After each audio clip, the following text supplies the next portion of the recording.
Hi, అందరూ ఎలా ఉన్నారు? ఫైనల్‌గా సొంత ఇల్లు అయితే తీసుకున్నాము. అది కూడా 25 ఇయర్స్ ఓల్డ్‌ది. అండ్ ఇది 25 ఇయర్స్ ఓల్డ్ అయినా కూడా అప్పట్లోనే చాలా అప్డేటెడ్‌తో యూఎస్ టెక్నాలజీ అండ్ అక్కడ యూజ్ చేసే ఐటమ్స్ లాగా అయితే రెడీ చేశారు. ముందు చూసిందైతే హాలు, టీవీ యూనిట్ వీళ్ళంతా అప్పట్లో ఈ మెషిన్ వర్క్‌లు ఇవి ఉండేవి కాదు. కంప్లీట్ మ్యాన్ మేడ్, మొత్తం వర్క్ కూడా బాగుంది. ఇల్లైతే చూడటానికి చాలా బాగుంది అన్నట్టు అనిపించింది వీడియోలో. కానీ కదిలిస్తే మాత్రం ఎంత వర్క్ ఉందో నేను నెక్స్ట్ వీడియోలో అప్డేట్ చేస్తాను. హాల్లో బాల్కనీ, ఇంకా ఇదేమో గెస్ట్ బెడ్రూము. ఇది చాలా చిన్నగానే ఉంది. ఇప్పుడు ప్రతి ఒక్కళ్ళకి ఇంట్లో వర్క్ స్టేషన్ కావాల్సి వస్తుంది కాబట్టి ఆ వర్కింగ్ రూమ్గా యూస్ చేసుకోవచ్చు. ఇంకా గోడ మొత్తానికి వార్డ్రోబ్స్ అయితే చేయించుంది. వీళ్ళు పైన లాఫ్ట్ లేకుండా వాల్కి అలా అని ఫిక్స్ చేయకుండా, చెప్పాను కదా మనుషులతో చేయించిందే. చాలా హెవీగా ఉండిద్ది, చూడటానికైతే బాగుండిద్ది. బట్ ఏదైనా ఇల్లు కొనగానే కాదు, మెయింటెనెన్స్ డిపెండ్ అయ్యిద్ది. ఇక ఇలా పాస్ అయితే ఇక్కడ మాస్టర్ బెడ్రూమ్, ఇది ఒకటి మాత్రం చాలా పెద్దగానే వచ్చింది. హాల్లోనే ఇంకొక సైడ్ అయితే కిడ్స్ బెడ్రూమ్, ఇది కూడా అంతే. ఇక్కడ లోపల కొంచెం ఫ్రీగా రావడానికి బయటికి ఎక్స్టెండ్ చేసి షెల్ఫ్లు గోడ ఎక్స్టెండ్ బయటికి పెట్టేసి కొంచెం లోపలికి మాత్రం గోడ ఈక్వల్ లెవెల్లో వార్డ్రోబ్ చేయించారు. దీనికి ఒక చిన్న బాల్కనీ ఉంది.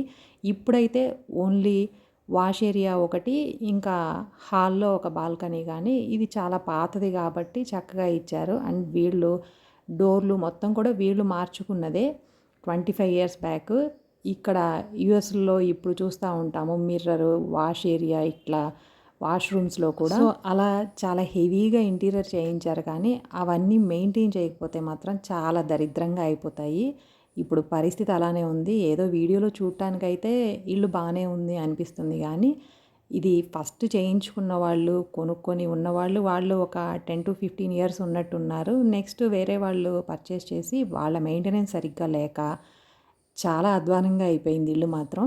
ఇంత వాళ్ళు అడ్వాన్స్డ్గా ఎప్పుడో ఓల్డెన్ డేస్లోనే ఇంత బాగా చేయించుకున్నారు, కానీ తర్వాత సెకండ్స్లో కొనుక్కున్న వాళ్ళు మాత్రం అసలు మెయింటైన్ చేయలేదు.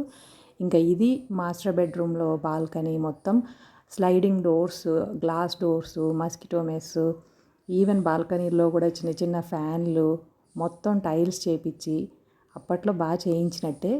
డోర్లు కూడా చాలా హెవీగా మందంగా ఉంటాయి. వాష్రూమ్స్లో కూడా first dry area, wet area సపరేట్గా, అండ్ లాస్ట్కి వెట్ ఏరియా పెట్టారంటే వాష్రూమ్ మెయింటెనెన్స్ కూడా ఈజీ అవుతుంది. ఇక మాస్టర్ బెడ్రూమ్ పక్కనే కిచెను, ఇది కూడా యూఎస్లో ఉన్నట్టు ఓవెన్, స్టవ్ ఫిక్స్డ్ ఆ సెటప్ ఉండిద్ది. దానికోసం ఈ కౌంటర్ టాప్ మొత్తం లేకుండా అండ్ అక్కడ వైట్ కలర్స్ అలా మెయింటైన్ చేసినట్టే అప్పట్లోనే. ఇప్పుడు space saving rack, corner space saving racks అని వస్తున్నాయి కదా, అవన్నీ కూడా అప్పుడే చేయించారు.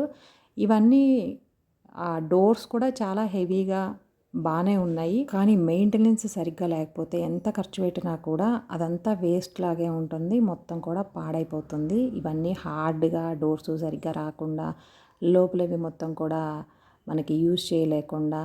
అండ్ ఇక అదే స్టవ్ 25 ఇయర్స్ నుండి అదే స్టవ్ మనం ఇప్పుడు రిపేర్ చేయించనులేమో, అలా అని వాడనులేమో, అలా ఉంది.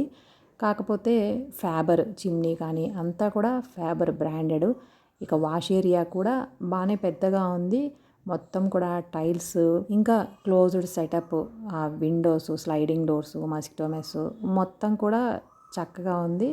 కాకపోతే మెయిన్ ప్రాబ్లం మెయింటెనెన్స్. అస్సలు పట్టించుకోకుండా మధ్యలో ఉన్నప్పుడు కొంచెం వాటిని సర్వీస్ చేయించుకోవడం కానీ, ఏదైనా రిపేర్లు ఉంటే చేయించుకోవడం కానీ ఉంటే ఇల్లు అయితే ఎప్పటికీ పాడవకుండా ఉంటుంది. కానీ చెదలొచ్చినాయి అలానే వదిలేసి ఉంటే మాత్రం, ఇవి కొనడానికి వెళ్ళినప్పుడు జస్ట్ చూస్తాం, కానీ తర్వాత మేము అసలు వేస్ట్ చేసింది ఒకటి కదిలిస్తే ఇంకొకటి అన్నట్టు ఎలా అయిందో నెక్స్ట్ వీడియోలో చెప్తాను. ఒకసారి చూసినప్పుడు ఏది కూడా తెలియదు. ఇంటీరియర్ చేయించడానికి అండ్ ఇద్దరు ముగ్గురిని తీసుకెళ్ళి ఇంకేం చేయించాలి అని బాగా డీప్గా చూస్తే చాలా డిఫరెన్స్ ఉంది. మేము ఆల్రెడీ రెంట్కి ఉంటున్నప్పుడు ఇల్లు చూసాము, సో అందులో అసలు తెలియదు.